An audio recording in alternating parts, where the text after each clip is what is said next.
بسم الله والحمد لله والصلاة والسلام على رسول الله وعلى آله وصحبه ومن والاه. ربي اشرح لي صدري ويسر لي أمري واحلل عقدة من لساني يفقهوا قولي. Mes chers frères, mes chères sœurs, aujourd'hui avec l'aide d'Allah Tabarak wa Ta'ala, on va voir les mérites et l'importance de la prière. Les mérites et l'importance de la prière. Par la grâce d'Allah Tabarak wa Ta'ala, beaucoup de gens dans notre Ummah font salat. Alhamdulillah, c'est un constat qui fait plaisir. On a beaucoup de jeunes et de moins jeunes qui font salat, qui prient. Mais il y en a qui prient avec paresse, qui prient sans connaître la valeur de la prière, et certains ne la font même pas. Cette conférence elle aura pour objectif de renforcer l'amour de la salat dans nos cœurs et également de vous donner des outils pour parler avec ceux qui ne font pas la prière jusqu'à maintenant. C'est bon? La prière, mes chers frères et mes chères sœurs, a énormément de mérites et je vais en citer bi'idhnillah 10. Le premier mérite de la salat, c'est que la prière est l'acte qu'Allah subhanahu wa ta'ala aime le plus. Vous entendez? La prière, c'est l'acte qu'Allah subhanahu wa ta'ala aime le plus. L'amour d'Allah subhanahu wa ta'ala implique d'aimer ce qu'Allah aime, n'est-ce pas? Tous ici on dit on aime Allah. Celui qui aime réellement Allah doit aimer ce qu'Allah aime.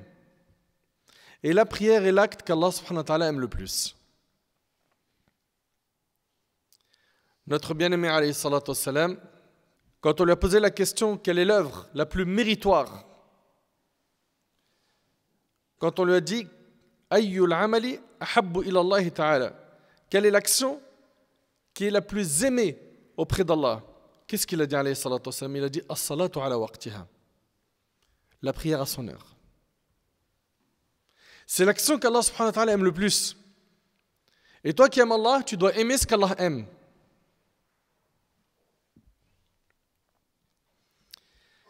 Et Al-Hassan al-Basri, rahimahullah, il a dit lan tuhibba Allah hatta tuhibba ta'atah. Al-Hassan al-Basri, rahimahullah, il a dit tu n'aimeras Allah que lorsque tu aimeras lui obéir.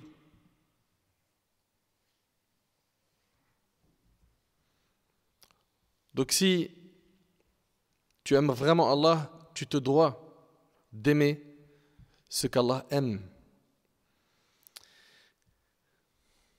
Et selon Thawban, le prophète a dit soyez droit, même si vous ne pourrez jamais tout faire. Et sachez que la meilleure de vos actions est la prière.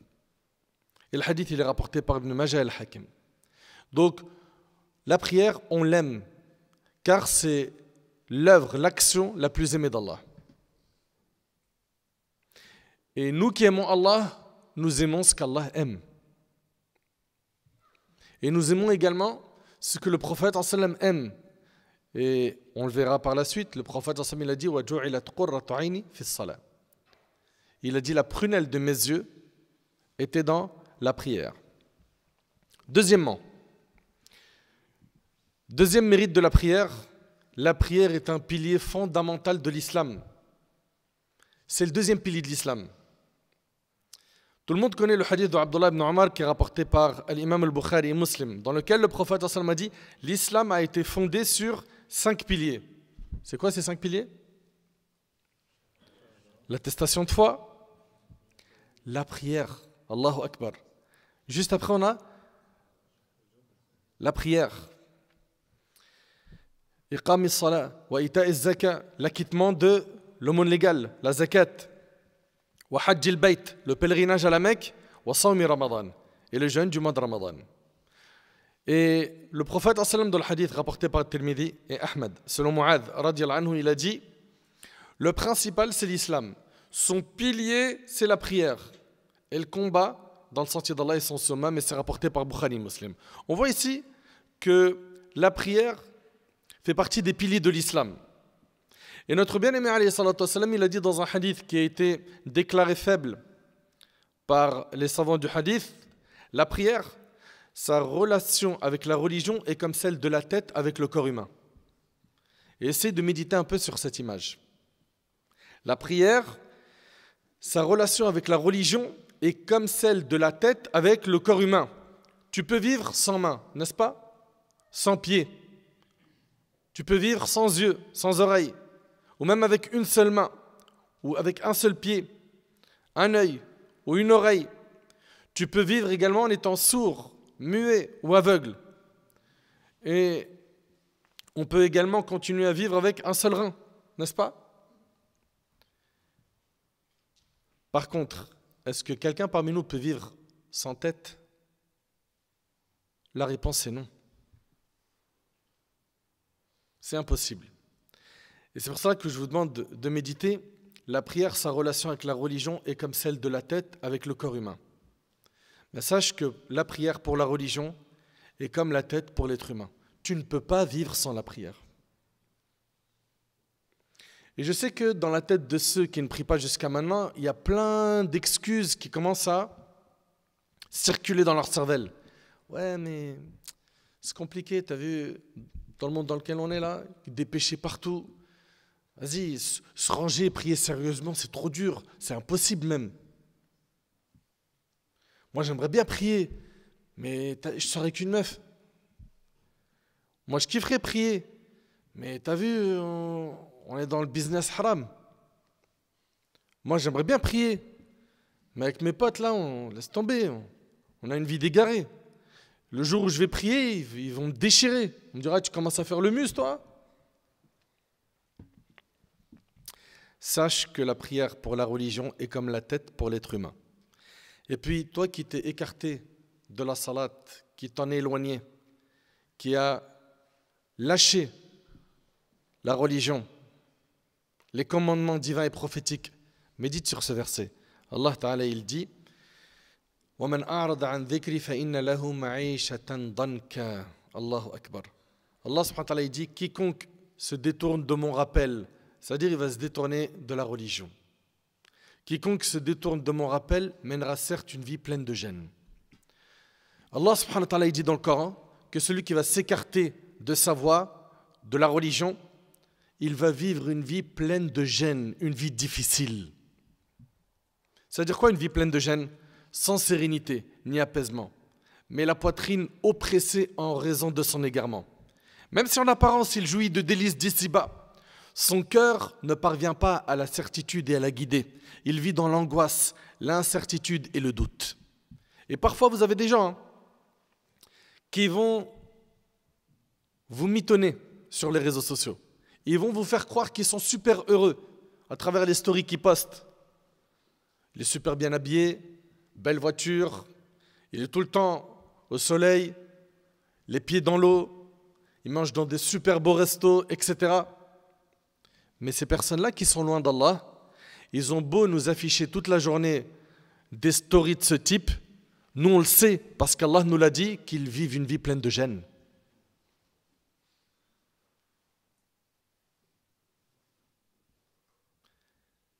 C'est pas vrai ce qu'ils vous présentent, c'est du mytho. Et pour avoir une vie heureuse, c'est pas le matériel qui va te rendre heureux. On a plein de gens, ils sont ultra riches, ils sont souvent chez les psys, ils pensent au suicide. Moi, j'ai parlé avec un de mes frères hier, il est hyper visible sur le net, il a une hyper grande baisse de foi, il a de l'argent à fond, il m'a dit j'ai pensé au suicide. Pourtant, aux yeux des matérialistes, il a percé, c'est vrai ou pas? Il a de l'argent, il est visible sur le net, il a une Mercedes de fou, et c'est une réalité, hein, je vous mens pas, wallah c'est vrai, c'était hier soir. Il m'a dit j'ai pensé au suicide. Ce qui lui manque, à lui et ses semblables, c'est la foi en Allah subhanahu wa ta'ala. C'est d'entretenir leur cœur. Allah tabarak wa ta'ala, il nous dit comment vivre heureux sur terre. Écoutez, il dit Azza wa Jalla man amila salihan min dhakarin aw untha wa huwa mu'min falanuhyiyannahu hayatan tayyiba. Quiconque mâle ou femelle fait une bonne œuvre tout en étant croyant, nous lui ferons vivre une bonne vie. Voilà, tu veux avoir une bonne vie sur terre? Fais des bonnes œuvres. Sois croyant. Il te faut donc la foi en Allah et le fait de faire des bonnes actions. C'est comme ça que tu vas être quelqu'un d'épanoui dans ta vie. Même si tu es pauvre, tu auras al-qana'a. tu seras satisfait de ce qu'Allah tabarak wa ta'ala t'a donné. Tu ne seras pas là en train de te plaindre. Et combien on en a vu des gens qui sont pauvres, mais subhanallah, souriants, tu restes avec eux, tu décompresses. C'est des antidépresseurs. Pourtant, au niveau matériel, ils sont très loin. Donc retenez s'il vous plaît que parmi les mérites de la salat, c'est qu'elle est l'œuvre la plus aimée d'Allah. 2, qu'elle fait partie des piliers de l'islam. Et rappelez-vous que la prière, sa relation avec la religion est comme celle de la tête avec le corps humain. Également. Et là, on rentre dans le 3e mérite. La prière et l'adoration qu'Allah tabarak wa ta'ala a imposé à notre prophète sallam, et c'est la première action sur laquelle on aura des comptes à rendre le jour du jugement. Vous entendez? La prière, c'est la première action sur laquelle nous serons jugés. D'après Abu Hurayra radiyallahu anhu, le prophète sallam a dit: certes, la première chose sur laquelle le serviteur musulman sera jugé le jour de la résurrection est la prière obligatoire. Est-elle complète? Sinon, il sera dit: regardez s'il a fait des prières surrogatoires. S'il a fait des prières surrogatoires, alors sa prière obligatoire sera complétée par ses prières surrogatoires, puis il sera fait ainsi pour les autres actes obligatoires rapportés par Ibn Majah. Ça veut dire que ça sera pareil pour sa zakat, pour son jeûne, qui étaient des actes obligatoires. Ils seront complétés par quoi? Par les jeûnes surrogatoires, par les aumônes surrogatoires, etc. Donc la prière, il faut se rappeler, mes chers frères, mes chères sœurs, que c'est la première action sur laquelle on sera jugé le jour du jugement. Si celle-ci est validée, ce qui vient après sera facile. Dans le cas contraire, ça sera difficile. Rappelle-toi donc que la prière a une immense place et qu'elle sera la première action jugée par Allah yawm al-qiyamah. 4e, la prière est la dernière recommandation de notre prophète sallam. Le prophète sallam, pour ceux qui ont étudié sa biographie, pendant 23 ans, 13 ans à la Mecque, 10 ans à Médine, il a fait da'wa. Il appelait Allah. Il a connu beaucoup d'épreuves. Il y a eu des batailles, des calomnies, des rumeurs, des membres de sa famille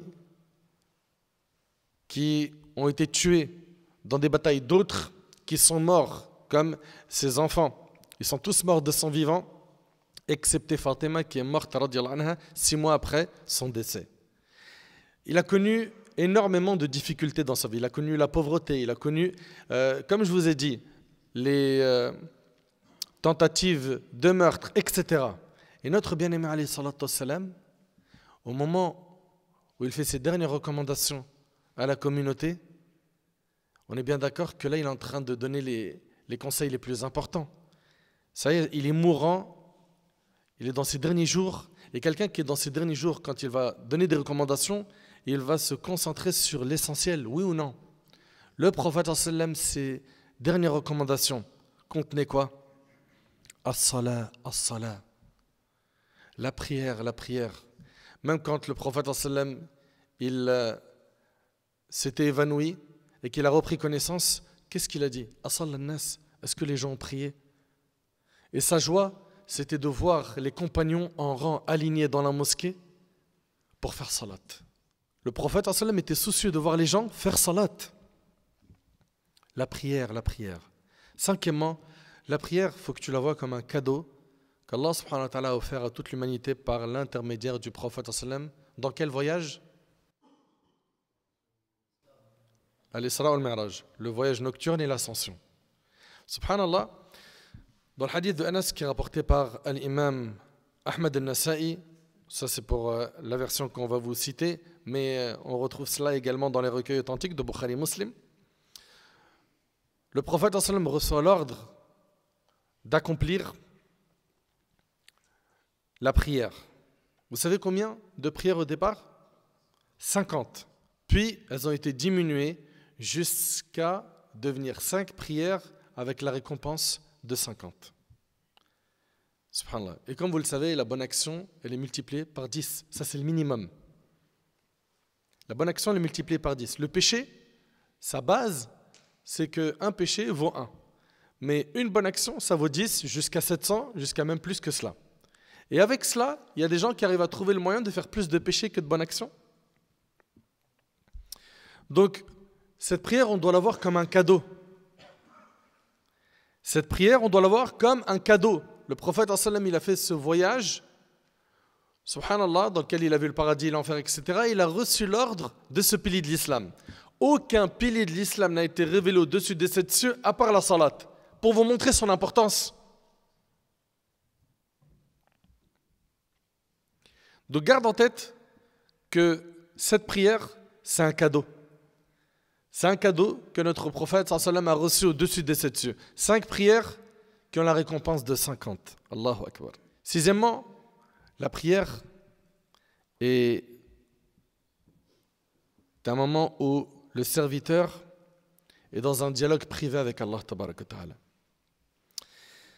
Allah tabarak wa ta'ala, il dit dans le hadith al-Qudsi qui est rapporté par l'imam Muslim selon Abu Huraira, il dit qasamtu as-salata bayni wa bayna 'abdi nisfayn wa li 'abdi ma sa'al.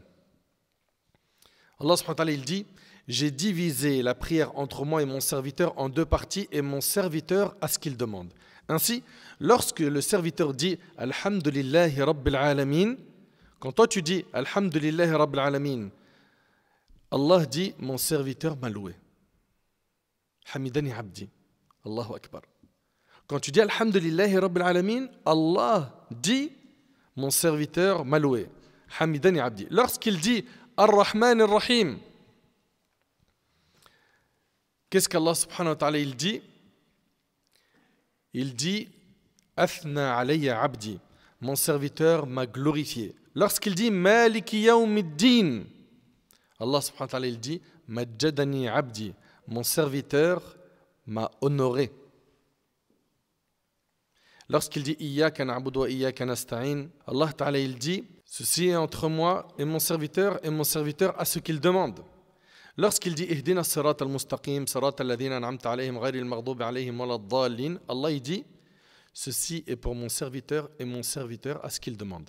Et qu'est-ce que tu demandes toi dans la Fatiha? Oui. Ihdina as-sirata al-mustaqim. Ça veut dire quoi Ihdina as-sirata al-mustaqim? Guide-moi ya Allah vers le droit chemin. Et Allah subhanahu wa ta'ala dit ceci est pour mon serviteur à ce qu'il demande. Allahu Akbar. Dans la Fatiha, tu demandes à Allah tabarak wa ta'ala de te guider sur le droit chemin et Allah subhanahu wa ta'ala il te dit qu'il t'accorde cela. Et c'est rapporté par l'imam Muslim. Subhanallah. Selon Anas radiyallahu anhu, le prophète a dit lorsque l'un d'entre vous se tient debout en prière, il est en conversation avec son Seigneur, rapporté par Bukhari Muslim. Il faut que tu comprennes que quand tu es en train de prier, tu es en conversation avec Allah tabarak wa ta'ala. Et le prophète dans le hadith rapporté par Muslim a dit le moment où l'individu est le plus proche de son Seigneur, c'est lorsqu'il est prosterné pour lui. Multiplie alors les invocations. Quand tu es prosterné, tu es proche d'Allah. Multiplie les du'a. Demande à Allah. Tu as des soucis? Demande à Allah quand tu es prosterné. Tu as des projets? Demande à Allah. Tu veux te marier? Tu veux ton diplôme? Tu recherches du travail dans telle société? Fais la salat. Et quand tu es prosterné, mets le paquet, fais des invocations. Et subhanallah, quand tu fais tes ablutions, tes péchés tombent de tes membres que tu as lavés. Quand tu vas à la mosquée, chaque pas te donne une récompense. Un pas t'élève en degré et un pas t'efface un péché. Quand tu rentres à la mosquée et que tu attends la prière, tu es considéré comme étant en prière. La preuve de tout cela, d'après Abdullah Sunabihi radiyallahu anhu, le prophète a dit lorsque le serviteur fait ses ablutions et rince sa bouche, ses péchés sortent de sa bouche. Lorsqu'il rince son nez, ses péchés sortent de son nez. Lorsqu'il lave son visage, ses péchés sortent de son visage au point où ils sortent de tous ses cils. Lorsqu'il lave ses bras, ses péchés sortent de ses bras au point où ils sortent dessous les ongles de ses mains. Lorsqu'il frotte sa tête, ses péchés sortent de sa tête au point où ils sortent de ses oreilles. Lorsqu'il lave ses pieds, ses péchés sortent de ses pieds au point où ils sortent dessous ses ongles de pied. Puis sa marche vers la mosquée et sa prière sont des œuvres surrogatoires rapportées par l'imam Malik dans le Muwatta. Et d'après Abdullah ibn Amr, radiyallahu anhu an jami'a as-sahaba, le prophète a dit celui qui part vers la mosquée, alors un pas lui enlève un péché et pour le pas suivant, il lui écrit une bonne action et ceci à l'aller comme au retour rapporté par Ahmed. Subhanallah. C'est impressionnant quand même. Et le prophète il a dit l'un de vous ne cesse d'être en prière tant qu'il est retenu à la mosquée à cause de la prière suivante. Tant que tu es en train d'attendre la prière qui arrive, tu es considéré en salat, en prière.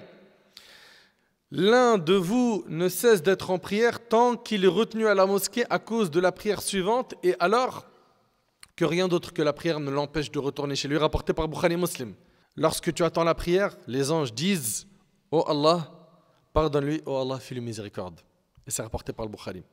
Et quand on prie en groupe, qu'est-ce qu'on gagne? Le prophète sallam a dit la prière en groupe dépasse en mérite la prière individuelle de 27 degrés.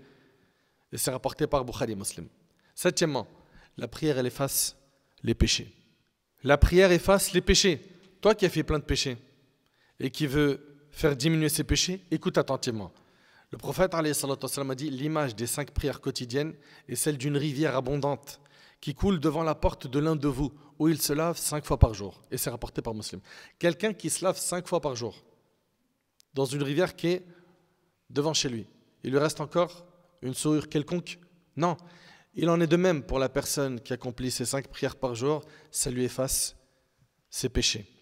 Et le prophète a dit les 5 prières quotidiennes et la prière du vendredi jusqu'à la suivante effacent les péchés commis entre elles tant qu'on n'en a pas commis les grands. Et c'est rapporté par Muslim. Ça veut dire quoi?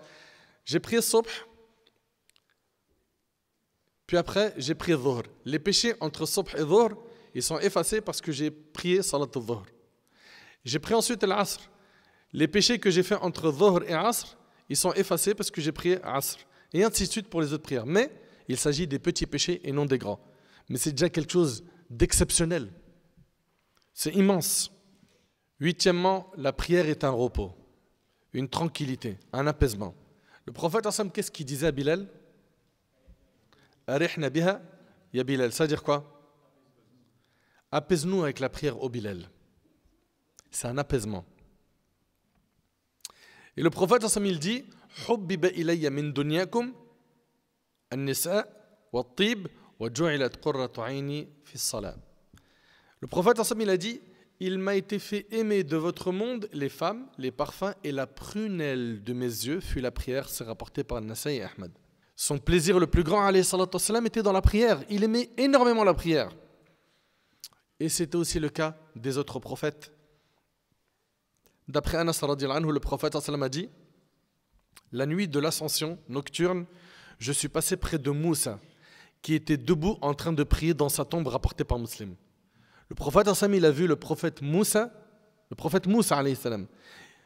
Notre bien-aimé alayhi salam, il a vu le prophète Moussa dans sa tombe en train de prier. Mais après la mort, la prière n'est plus obligatoire, on est d'accord ou pas? Qui a une explication? Comment? C'est ça. Ce n'était pas une prière faite par obligation, mais c'était tellement un plaisir que les prophètes étaient attachés à cette adoration. Et ils la continuent même dans leur tombe. Et ça, ce n'est pas que le cas de Moussa, c'est le cas des prophètes. Ils prient dans leur tombe. Parce que c'est un plaisir.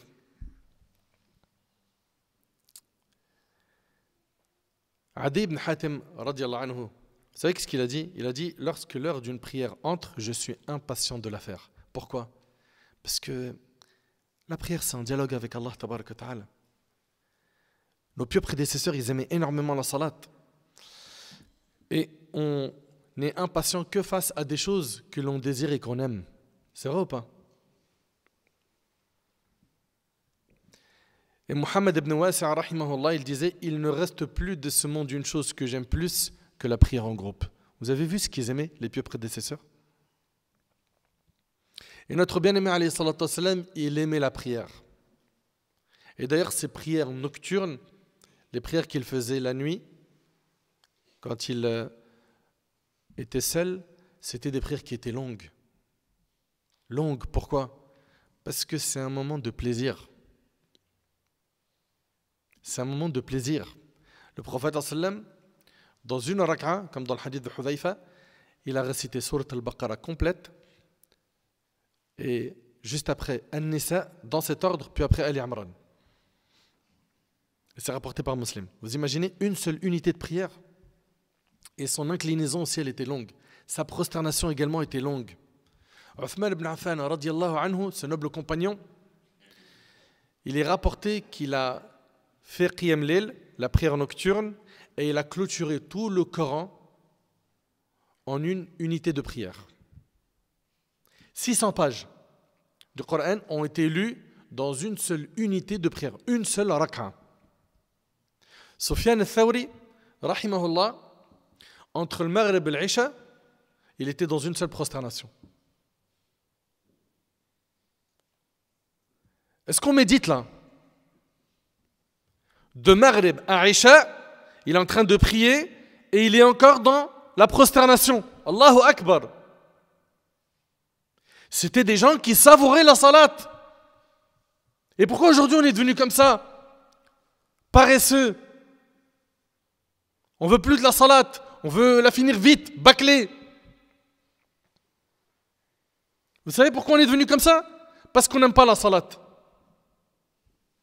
Et vous savez pourquoi on n'aime pas la salat? Parce qu'on ne connaît pas réellement qui est Allah. Parce que wallahi, si tu connais réellement Allah subhanahu wa ta'ala et que tu l'aimes du plus profond de ton cœur, la logique des choses c'est que tu vas aimer la salat. Tu vas la valoriser.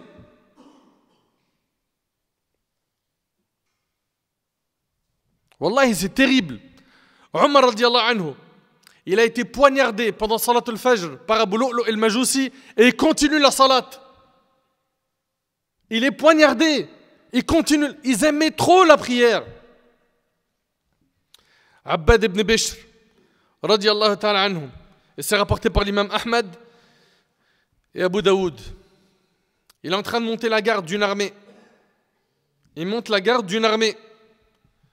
Puis Abbad, il se met à prier.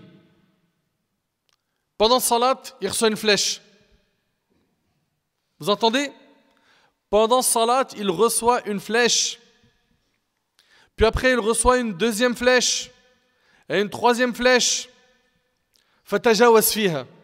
Et là, il s'est hâté de finir cette prière. Parce qu'il est blessé. Il a mal. Puis, son compagnon lui dit, mais pourquoi? Pourquoi est-ce que tu as attendu tout ce temps? Il lui a posé la question, pourquoi? Est-ce que tu ne m'as pas alerté? Pourquoi est-ce que tu ne m'as pas réveillé? Il lui a dit quoi? Il lui a dit, j'étais en train de lire une sourate du Coran et je ne voulais pas l'arrêter.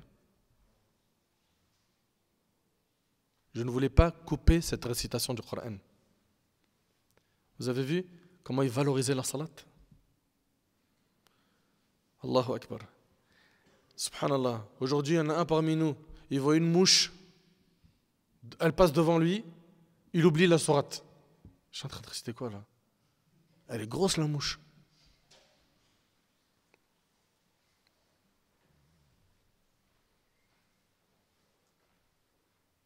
Ou bien pendant qu'il est en salat, il entend ses parents dire, ils viennent ce soir. C'est terminé. Il ne sait plus ce qu'il récite. Qui vient ce soir? Il n'y a plus de concentration. C'est quoi ça, franchement?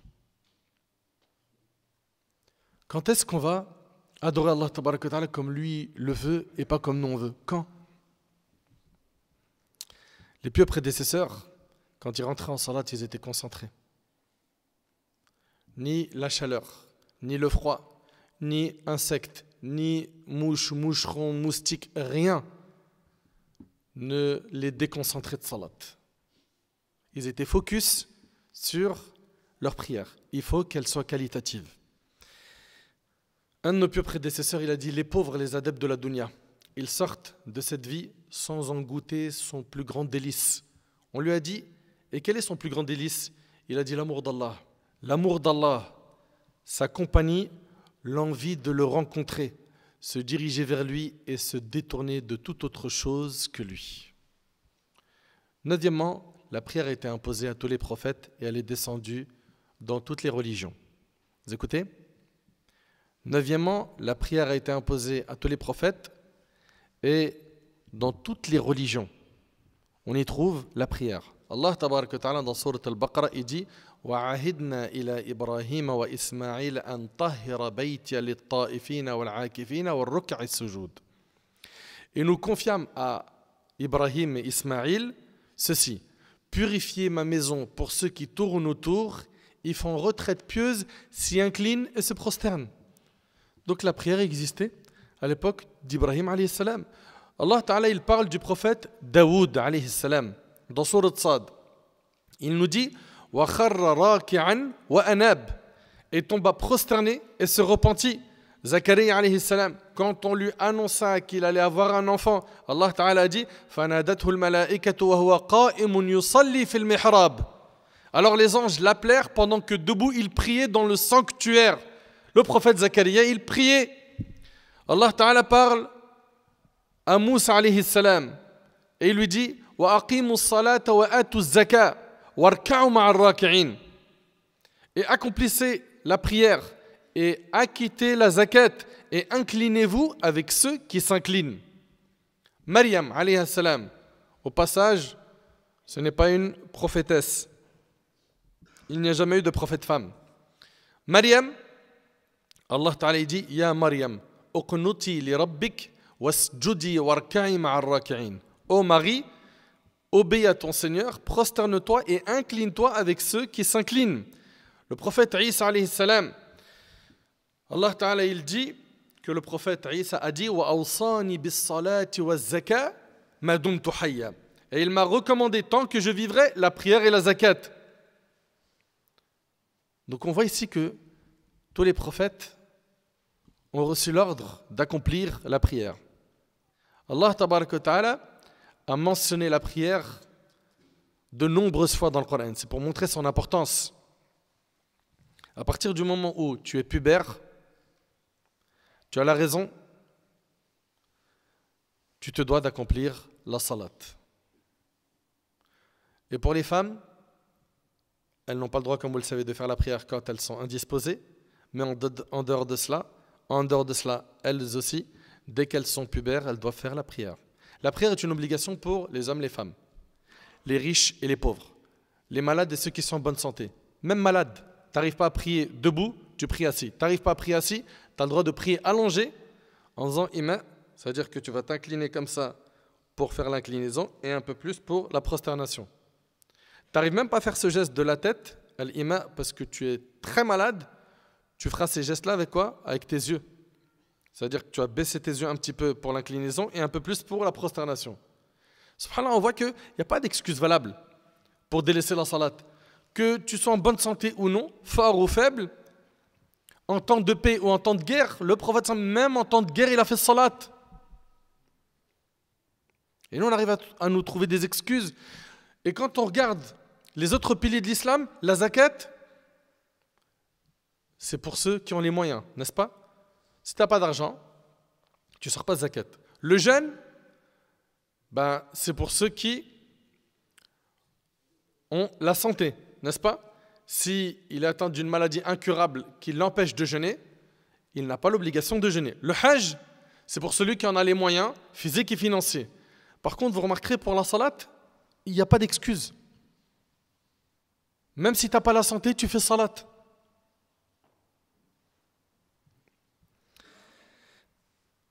L'un des plus grands chapitres de jurisprudence islamique qu'on étudie dans notre religion, c'est celui de la prière. Un chapitre très important. Pour la salat, pareil, j'arrive pas à faire les ablutions à cause de ma maladie.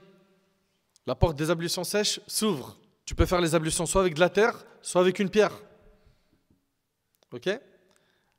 Toi qui n'arrives pas à utiliser l'eau à cause de ta maladie. Donc on voit, subhanallah, qu'on a plein de facilités pour ce qui est de la salat. Tu es en voyage, tu as le droit de regrouper tes prières. Dans le cas où tu es voyageur, tu as le droit de regrouper les salats, Dhuhr et Asr ensemble, et Maghrib et Isha ensemble. Et tu as le droit même d'écourter la prière de 4, de faire 2 unités de prière à la place de 4. Donc on a plein de facilités. Allah Ta'ala nous a montré l'importance de la prière en la plaçant au début de la sourate la plus longue du Coran, sourate al-Baqarah. Allah Ta'ala dit ba'd a'udhu billahi minash shaitanir rajim. Bismillahir rahmanir rahim. Alif lam mim. Dhalika al-kitabu la rayba fihi hudan lil muttaqin alladhina yu'minuna bil ghayb wa yuqimuna as-salah. Wa mimma razaqnahum yunfiqun. Alif lam mim. C'est le livre au sujet duquel il n'y a aucun doute. C'est un guide pour les pieux, ceux qui croient à l'invisible et accomplissent comme il faut la prière et dépensent dans l'obéissance à Allah de ce que nous leur avons attribué. Bien entendu, quand on prie, on doit faire le nécessaire pour être concentré. Pourquoi? Parce que tu auras des récompenses en fonction de ta concentration. Il y en a certains dans leur prière, ils auront que la moitié de la récompense de la prière, parce que l'autre moitié, il n'était pas concentré. D'autres, ça sera un quart de la prière qu'il a eu comme récompense. D'autres, c'est un sixième, d'autres un huitième, d'autres un dixième. Donc faites très attention à bien vous conditionner pour avoir la concentration dans le salat. Allah Ta'ala dit قد أفلح المؤمنون الذين هم في صلاتهم خاشعون. Bienheureux sont certes les croyants, ceux qui sont humbles dans leur salat. Faites preuve donc d'humilité dans la prière, concentrez-vous et ne soyez pas des voleurs dans la salat. Comment ça, des voleurs? Le prophète a dit les plus grands voleurs sont ceux qui volent dans leur prière rapportée par Ahmed. Ça veut dire quoi, voler dans la prière? Ça a été expliqué. C'est celui qui n'accomplit pas bien son inclinaison et sa prosternation. Voilà. C'est un TGV. Savoure la salat. Savoure la prière. Prends ton temps. Le prophète il a dit Sallu kama ra'aytumuni usalli. Priez comme vous m'avez vu, priez. C'est rapporté par Bukhari et Muslim. Et quand on regarde la prière du prophète, il prenait son temps. Et d'ailleurs, il a insisté sur quoi? Sur le fait de marquer un temps à chaque moment. C'est-à-dire quoi? C'est-à-dire que je suis debout, je récite, je vais m'incliner, je marque un temps. Je me relève, je marque un temps. Je vais me prosterner, je marque un temps. Je m'assois entre les deux prosternations, je marque un temps. Et c'est comme ça qu'on doit prier.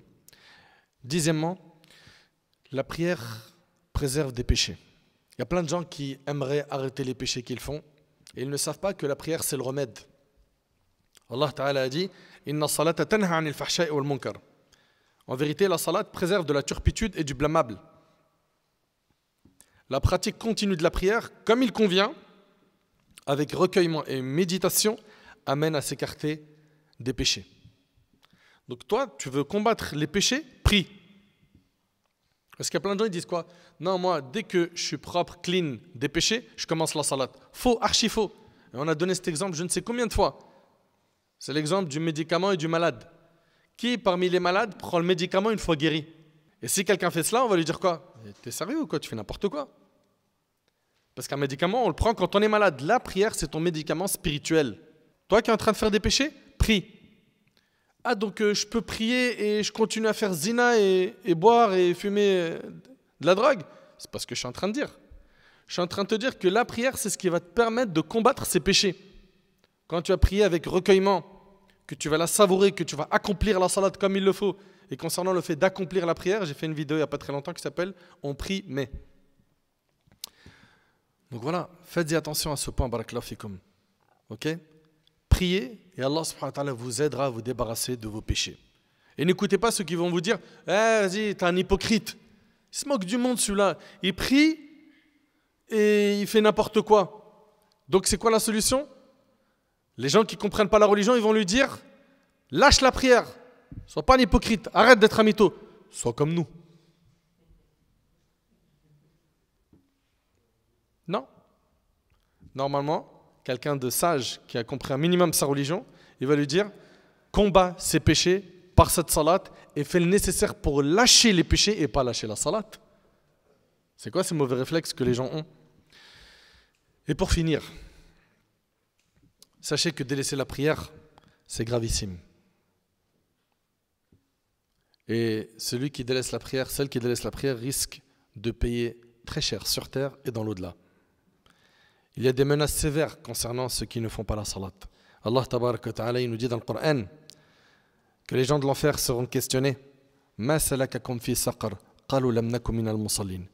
Qu'est-ce qui vous a acheminé à Saqar? Comment est-ce que vous avez fini en enfer? Et ils diront, nous n'étions pas de ceux qui faisaient la salat. Allahu Akbar. Allah Ta'ala il dit également, fawaylun lil musallin alladhina hum an salatihim sahun. Malheur donc à ceux qui prient tout en négligeant la prière. Ils la retardent. Ils font sortir la prière de son temps. Malheur à eux. Et Allah Ta'ala il dit dans sourate Maryam, فَخَلَفَ مِن بَعْدِهِمْ خَلْفٌ أَضَاعُوا الصَّلَاةَ وَاتَّبَعُوا الشَّهَوَاتِ فَسَوْفَ يَلْقَوْنَ غَيًّا. Puis leur succédèrent des générations qui délaissèrent la prière. Vous avez vu? Allah Ta'ala il dit, puis leur succédèrent des générations qui délaissèrent la prière et suivirent leur passion. Ils se trouveront en perdition. Concernant délaisser la prière, qu'est-ce qu'il a dit Abdullah ibn Mas'ud? Il a dit, أَنَّهُمْ أَخَّرُوهَا عَنْ وَقْتِهَا. Délaisser la prière, ça ne veut pas dire qu'ils l'ont abandonné totalement, mais qu'ils l'ont fait sortir de son temps. Donc Allah il parle d'eux. فَسَوْفَ يَلْقَوْنَ غَيًّا. Ils finiront en perdition. Al-Ghay, ça a été traduit par perdition. Mais vous savez c'est quoi le Ghay? Abdullah ibn Abbas il a dit, c'est un fleuve en enfer. Donc la personne qui fait sortir une prière de son temps, sans excuse valable. Les excuses valables, c'est l'oubli. Il avait l'habitude de faire la salat, il a oublié. Il a oublié. Mais il devra quand même, attention, hein, dès qu'il s'en rappelle, accomplir cette salat. D'accord? Ou bien, il a dormi, il a réglé le réveil, il n'a pas entendu le réveil. Ces deux-là sont excusés. À part ça, c'est quoi ton excuse, toi? Le match? Le resto? La discussion avec tes amis? Le coup de fil? Le travail? Les réseaux sociaux? Faites attention, un fleuve en enfer est dédié à ceux qui font sortir une prière de son temps sans raison valable. Wallahi, ça devrait faire peur. Allah Azza wa Jalla dit Inna salata kanat ala al-mu'minina kitaban mawquta. La prière est pour les croyants une obligation en des temps déterminés. Tu as un temps de début et un temps de fin. Entre le début et la fin de cette salat, tu dois faire salat.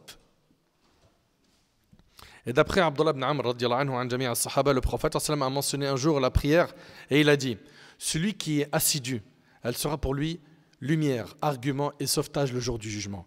Tandis que celui qui n'y est pas assidu n'aura ni lumière, ni argument, ni sauvetage et il sera le jour du jugement avec Qarun, Pharaon, Haman et Ubay ibn Khalaf. Allahu Akbar. T'imagines d'être ressuscité avec ces gens-là? Pharaon, Haman, il s'agit de qui là ici là? Il s'agit ici des pires têtes du kufr. Et ce hadith-là, il est rapporté par l'imam Ahmed et il a été authentifié par Ahmed Shakir et Sheikh Shu'aib al-Arnaout, rahimahumullah. Et vous le savez que le prophète a dit, certes, entre un homme et l'association et la mécréance, il y a l'abandon de la prière et c'est rapporté par Muslim selon Jabr. Après, est-ce qu'il s'agit d'une grande mécréance ou une petite? Selon la majorité des savants, ils considèrent que celui qui ne prie pas sans nier l'obligation de la salat, il est considéré musulman mais fasiq, pervers. Et selon l'imam Ahmed, il est considéré kafir billah. Là, on n'est pas là pour débattre de quel avis est le plus fort. Mais est-ce que toi, tu acceptes d'être cette personne dont les savants ont divergé? Est-ce qu'il est musulman ou kafir? C'est terrible. Mes chers frères, mes chères sœurs, pour finir, notre religion elle est facile.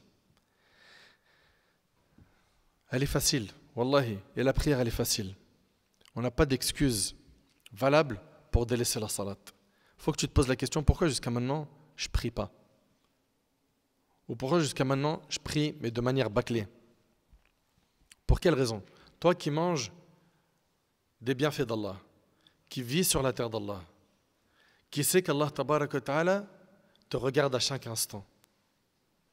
Toi qui ne peux pas retarder d'une seule seconde ta mort. Et tu ne sais que tu ne pourras pas t'échapper le jour du jugement. Pourquoi jusqu'à maintenant tu ne fais pas salat? Ou pourquoi jusqu'à maintenant tu ne la prends pas au sérieux? Toi qui as délaissé la prière, ne sois pas ingrat.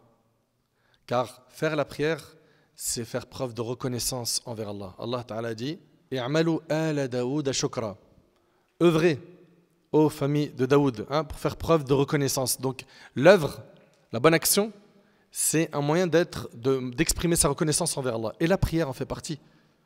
Donc pourquoi tu es ingrat jusqu'à maintenant et tu ne pries pas? Donc prie. Et quand tu as prié, efforce-toi de venir à la mosquée. Allah Azza wa Jalla dit warka'u ma'ar rak'in et inclinez-vous avec ceux qui s'inclinent. Toi qui as des enfants, enseigne-leur la prière. À l'âge de 7 ans, on initie nos enfants à la salat. À l'âge de 10 ans, ils sont sanctionnés, comme le dit la sunna, s'ils ne font pas salat. Rappelez-vous que chacun d'entre nous est un berger et chaque berger est responsable de son troupeau. Et Allah Azza wa Jalla dit wa'mur ahlaka bis-salat wastabir 'alayha.